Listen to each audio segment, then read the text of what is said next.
Do you want to quit smoking? Tired of biting your nails? Are video games taking precious hours of your life?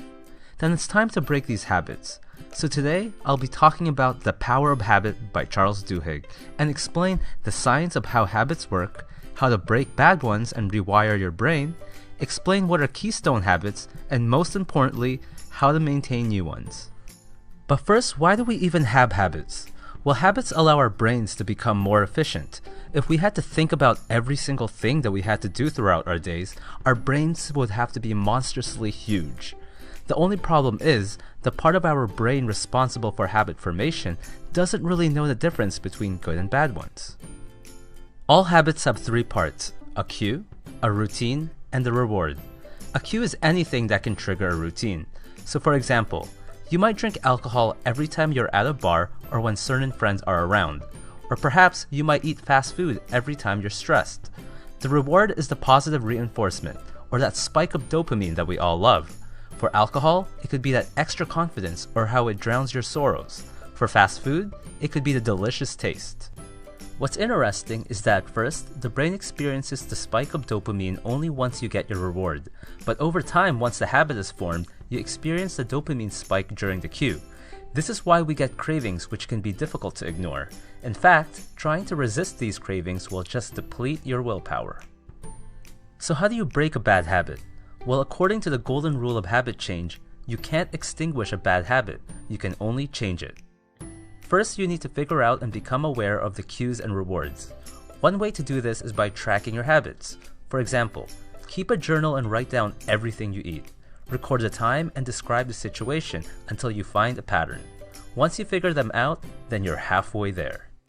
Next, find and substitute the routine part with something better. For example, I was very addicted to video games and could spend a whole day just playing one. My cues were my computer and boredom, and for me, the rewards were the feeling of progression, like seeing my character, or whatever, level up and gain experience. I also liked the sense of community, especially playing with friends. Now luckily, one day I stumbled upon Duolingo, a site that allowed me to learn languages, and at the same time, it felt like a game. I gained experience for each language lesson, and there was a big online community. Later on, I also came across Habitica, which basically turns your life into an RPG.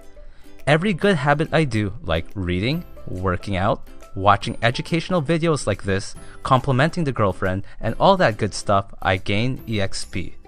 And every bad habit, like eating junk food, I lose HP. And again, there was a big online community. You could say it turned my life into an addictive but very productive video game. Next, Charles says it's important that we try to focus on developing keystone habits, which are habits that have the power to change other habits. Typically, people who exercise start eating better and become more productive at work. They smoke less and show more patience with colleagues and family. They use their credit cards less frequently and say they feel less stressed.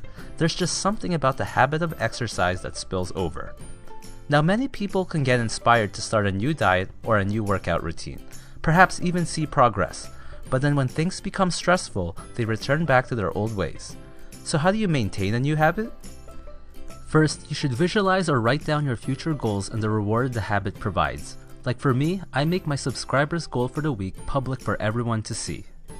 Next, you should also write down predictions of future potential problems that will tempt you to give up, and then write solutions on what you'll do to overcome it. In Starbucks, they use the latte method when there's an angry customer. They listen to the customer, acknowledge the complaint, take action to solve it, thank them, and then explain why the problem happened. Starbucks, among many companies, train their employees to prepare for the worst.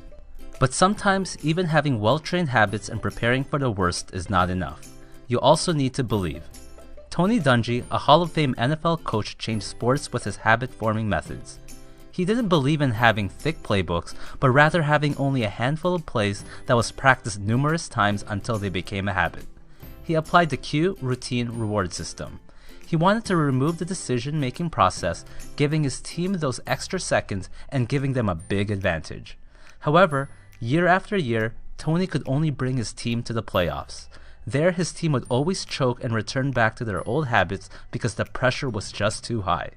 It wasn't until his son tragically committed suicide that sparked his team the next season to come together, to believe in themselves and one another, that they finally won the Super Bowl. Similarly, there's many people who are able to quit drinking, quit smoking, but experience a relapse during really stressful times. What they're missing is belief. Not only should you plan, but you should also be optimistic that change is possible, that you'll get through somehow. You might even have to call upon a higher power, reach deep within, or perhaps get support from your friends and family. Now, some habits will take longer than others to form, so stay consistent. But one thing is for sure, the more you believe, the faster you'll be able to form that habit. And remember, there's no magic pill for success. So start today, be patient, and enjoy every small win.